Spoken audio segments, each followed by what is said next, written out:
America has a new kind of bad deal. It's 10 states. Not the states that have always been expensive. Everyone knows California, Hawaii, and New York cost far too much.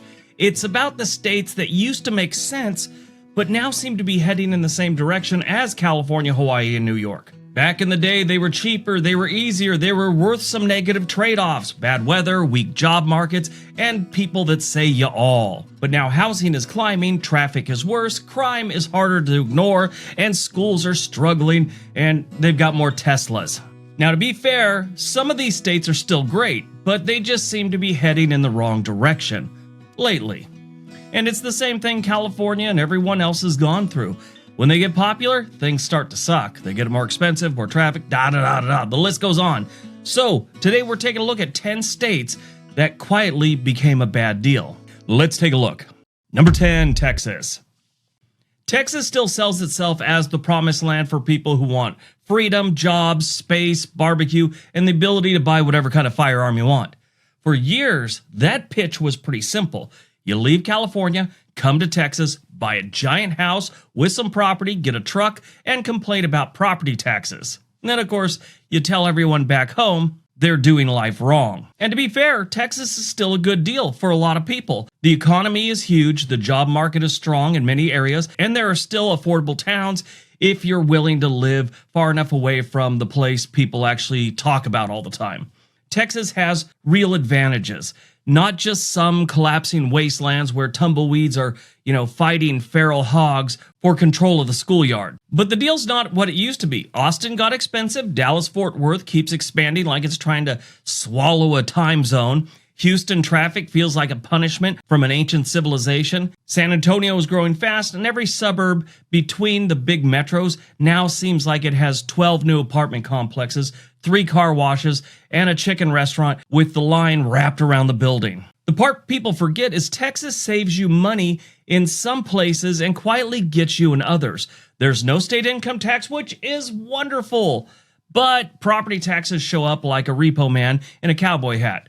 Home insurance has gotten uglier every single year. School quality depends heavily on where you live, and the traffic has reached the point where some commuters should legally qualify for veterans benefits. Texas is still powerful. Texas is still important. Texas is still loaded with opportunity, but it's become one of those places where people move to escape expensive states, only to help make Texas more expensive and then act shocked when everyone else had the same genius idea. I'm moving to Texas. Yeah, you and hundreds of thousands of other people. Good job, now it's expensive. Number 9, Oregon. Oregon used to feel like the smart alternative to California. You got forests, mountains, coastlines, decent cities, strange little towns, and enough rain to make every moss-covered fence post feel spiritually fulfilled. It had, we're outdoorsy, but we're also deeply suspicious of normal business hours type of vibe. It was beautiful. That's how it was when I first got here. And to be fair, Oregon still has a lot going on. The scenery is ridiculous. The coast looks like it was designed by someone that had a grudge against boring landscapes. Bend, Eugene, Ashland, and parts of the Willamette Valley still have plenty of appeal.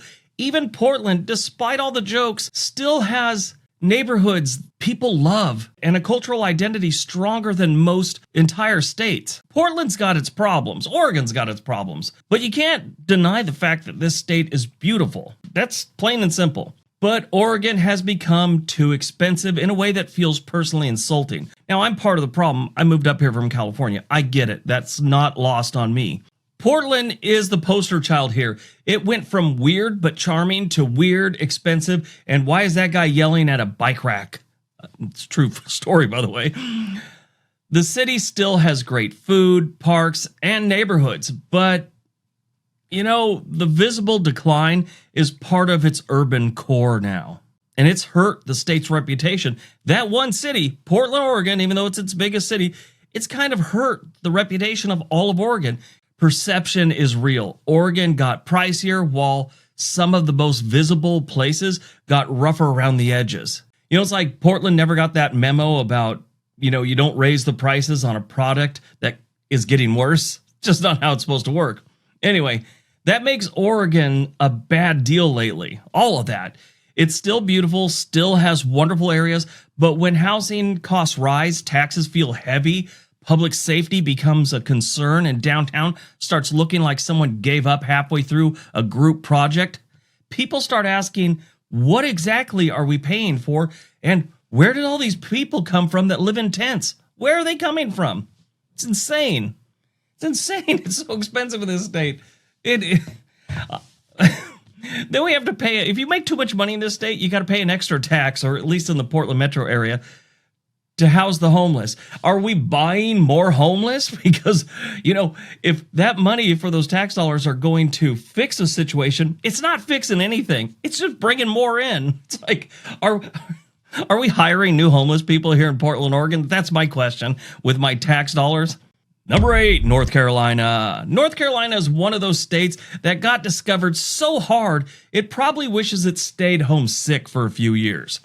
And that's, it was perfect middle ground. Not too expensive, not too cold, not too weird, with mountains on one side and the ocean on the other side.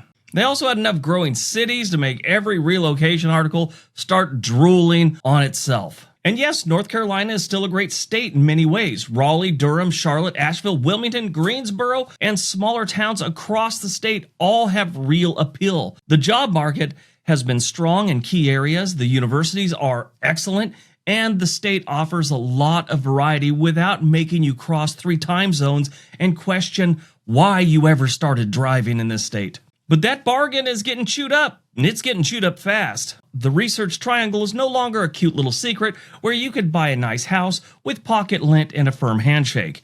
It's the worst kept secret in the South right now. It's a great place to live, but everybody knows about it. Now, Charlotte keeps growing, but the traffic and the sprawl are becoming less southern city on the rise and more Atlanta's younger cousin who just found energy drinks or something like that. Asheville got so expensive, it feels like the mountains started charging admission or something like that. It's weird. And, of course, they got hit by a horrible hurricane. The schools and public services are uneven in North Carolina, too. This state has excellent pockets, but the statewide picture is not always as polished as the relocation brochure suggests or the real estate agent suggests. Crime varies a lot by city and neighborhoods, and the state's growth has put pressure on roads, housing, schools, infrastructure, and actually created more crime. Basically, North Carolina invited the whole country over and then realized that they only had enough room for parking from 2004.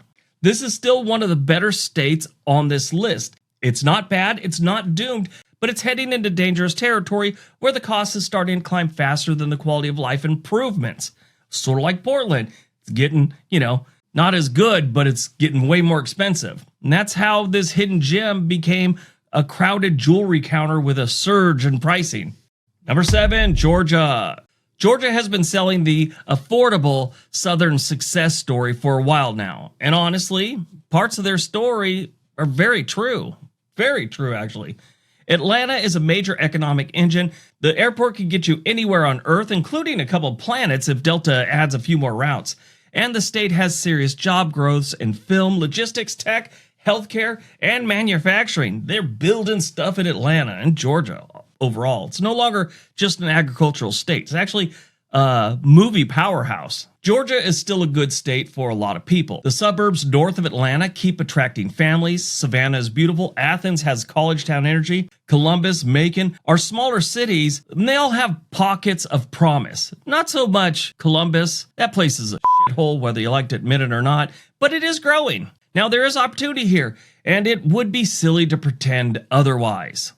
But Georgia also has become one of the worst deals because the problems are growing right along with the population. Atlanta's traffic is not traffic anymore. It's a full contact emotional event. Housing has gotten much more expensive in areas people want to live. Cheaper parts of Georgia are often cheap for a reason. I mean, that's kind of everywhere, but in Georgia, it's really a thing. Georgia, for all its progress, it can get backwards in a hurry if you, get into the backwoods of Georgia.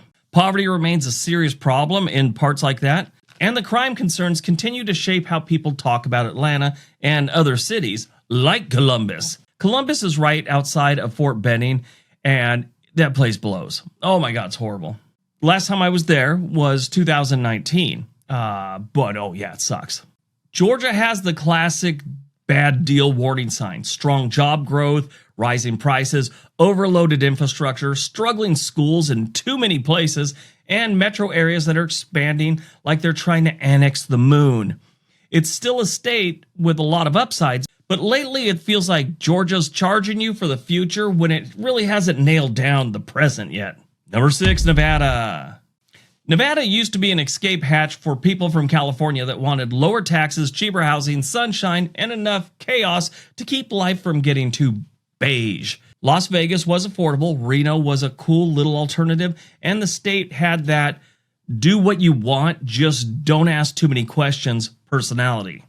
And Nevada still has its strengths. Las Vegas has become more than casinos, but the deal has changed. Las Vegas housing is no longer the cheap desert jackpot it used to be. Prices climbed hard during the migration wave, especially as Californians arrived with home equity and the confidence of people who think paying $600 for a stucco triangle is normal. Then there's the schools. Nevada has had education struggles for years, and growth has not magically fixed those struggles. Traffic in Las Vegas is worse, water concerns are real, crime concerns remain part of the state, and the cost of living has moved close enough to the national average that old bargain label feels a little outdated. Nevada is still interesting. It still has no state income tax. It still offers a lifestyle some people love, but it is getting expensive while still carrying many of the same old weaknesses. And that's not a deal. That's a casino buffet charging steakhouse prices. And that's Nevada's deal now.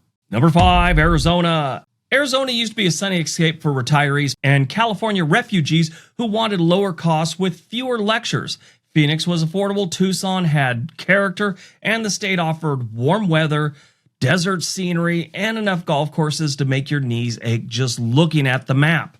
Arizona is still a great fit for some people, just not as many people as it used to be. The state has strong job growth in certain industries, beautiful landscapes, and fast-growing suburbs with newer housing and amenities. Plenty of people move there just because they love it. It's not about pretending Arizona had nothing to offer. It does. It has a lot to offer. Yeah, just not... Is it worth it anymore? The affordability story here has been beaten with a pool noodle until it stopped moving. Phoenix and its suburbs have gotten expensive fast. Rents climbed, home prices jumped. The state went from affordable alternative to California light, now with more scorpions and steering wheels that burn your fingertips. You'd never be able to, get a fingerprint done by the police again. Water concerns like Nevada are a long-term issue, whether people want to talk about them or not. They need a desalinization plant, and they're not even near the ocean. Schools remain a mixed bag. Poverty remains a concern in many communities, and crime issues vary widely depending on where you live. That's true for every state, but sometimes you get some gaps and you get some really bad areas. Arizona's starting to see some of those. The biggest problem is that Arizona's old trade-off is weakening. People used to say, sure, it's brutally hot, but at least it's cheap. Now it's brutally hot and not as cheap. Once a place loses the affordability excuse, people start noticing the other problems fast. Funny how that works. You could overlook a lot of things when you're saving some money, but when you're not saving money, you find a lot to bitch about. Number 4, South Carolina. South Carolina has been having a moment. Retirees love it. Remote workers discovered it. Charleston became expensive. Greenville got trendy. Myrtle Beach keeps being Myrtle Beach, which is either a selling point or a warning label at this point. There's still a lot to like about South Carolina. It's charming, towns, beaches, history, warm weather, and some genuinely nice places to live. Greenville has improved dramatically. Charleston is beautiful. The state has drawn major manufacturing investment and continues to grow. It's not hard to see why people keep moving here. It really isn't. I love Charleston, South Carolina. I love Charleston, West Virginia, too. Maybe it's just a thing I have with Charlestons. I don't know. But this is where the bad deal alarm starts flashing. South Carolina is getting more expensive, especially in areas people actually want to live. Coastal communities have seen a major price hike in recent years. Insurance is an issue, hurricane risks, obviously, and, the housing, the demand is it's just making things more pricier. Meanwhile, the state's education and safety metrics are not exactly strutting around with a championship belt. The schools are weak in too many places. Poverty is still a major issue, mostly in the small towns. Crime concerns remain serious in parts of the state. Roads and infrastructure haven't kept pace with growth, and traffic in popular areas gets ugly fast. Charleston's charm is undeniable, but at some point the charm doesn't really make up for the fact that you're paying premium prices to sit in traffic near a swamp waiting for a hurricane to climb up the back of your car. South Carolina is still a great state for the right person, but it's becoming more expensive before becoming consistently better, I guess you could say. Number 3, Tennessee. Tennessee might be the most obvious great state, wrong direction case in the country. 10 years ago, it felt like a cheat code. Nashville was booming, Knoxville was affordable, Chattanooga had momentum, and the state had mountains, music, low taxes, and a cost of living that made people move from all over the country and, in some cases, the world. People from the coast acted like they found some buried treasure. And Tennessee is still great in a lot of ways. It's got beautiful landscapes, strong culture, growing job market, no state income tax, and some genuinely excellent cities and towns. Knoxville and Chattanooga are very appealing. Nashville's still an economic powerhouse for the state. East Tennessee remains one of the prettiest parts of the country. I wouldn't go anywhere near Memphis, but, to each their own. But the bargain keeps getting slapped around. Nashville got expensive fast. Really fast. Knoxville's been discovered also, and once the internet finds your affordable mountain-adjacent town, the clock starts ticking, and theirs has been ticking for a few years now. The state also has a problem with rising prices that's not solved. Education stats are weak. Crime is a serious concern in several cities. Healthcare access and outcomes aren't exactly bragging material for this state. Poverty remains an issue in rural areas and urban neighborhoods. And Nashville traffic has gone from I should have packed a lunch to maybe I should have stayed home this year. Tennessee's not that bad. In fact, it's still one of the more appealing states in America for certain people. But it's becoming a worse deal as the costs keep rising and the services keep getting weaker. Number 2, Florida. Florida is the grand cathedral of used to be affordable. For decades, it was the retirement escape. The beach dream, the tax haven, the warm weather bailout plan for people tired of shoveling snow and paying northeastern prices. You moved to Florida because it was sunny, cheaper, and full of people who do really stupid stuff. Incredible stuff to the point where they actually have memes about men in Florida. That's, you move there to see those people in the wild. I know I would. It's just not the same anymore. These people know we make fun of them all the time, and they're kind of watching their P's and Q's these days. No longer do we get stories of a guy trying to squat hump an alligator on the side of the highway. Florida's still attractive. Let's not pretend otherwise. It has beaches, no state income tax, strong population growth, major metros, tourism, healthcare jobs, ports, and warm weather. For wealthy retirees, remote workers, and people with strong incomes, it, still makes perfect sense. There are plenty of people living there who absolutely love Florida. But Florida's become a bad deal for a growing number of regular people. Housing prices exploded in many areas. Rents climbed. Homeowners insurance turned into a monthly horror film. That is the worst. If you ever want to just read some horrible things about, how expensive things got, just type in Florida homeowners insurance and buckle up because it's an upsetting read. And it's not just that. Condo fees, HOA fees, flood risk, car insurance, hurricane deductibles, and property taxes all started joining hands like a financial doomsday chorus. All right, before we get to number 1, if you're thinking about moving to another state or a city or anywhere in the country, there is a link for a website called Home and Money in the description area below. They can get you in touch with a real estate agent anywhere in the country. All right, on to number 1. And number 1, Colorado. Colorado is still beautiful enough to make people say stupid things like, maybe I don't need savings. The mountains are stunning. The outdoor lifestyle is real. Denver has jobs and homeless. Boulder is just Boulder. Fort Collins is appealing. Colorado Springs has grown fast. The whole state still has one of the strongest lifestyle brands in America, years after John Denver died. And yes, Colorado is still a great deal for, I'd say, mostly younger people. If you have strong income, love the outdoors, and can afford the housing, it can be one of the best places to live in the country. This is not a state with nothing to offer. So I'm not saying that at all. I'm not saying that for any of these states. Colorado has plenty to offer, and that's exactly why it's gotten so expensive. That's how it always works. The problem is that Colorado's price tag has gotten obnoxious. Housing costs are high, and even smaller towns near the mountains have been pulled into the affordability grinder. Places that used to feel quirky and accessible now feel like they require a trust fund, a remote tech job, and a family member who bought the property in 1998 and accidentally became royalty.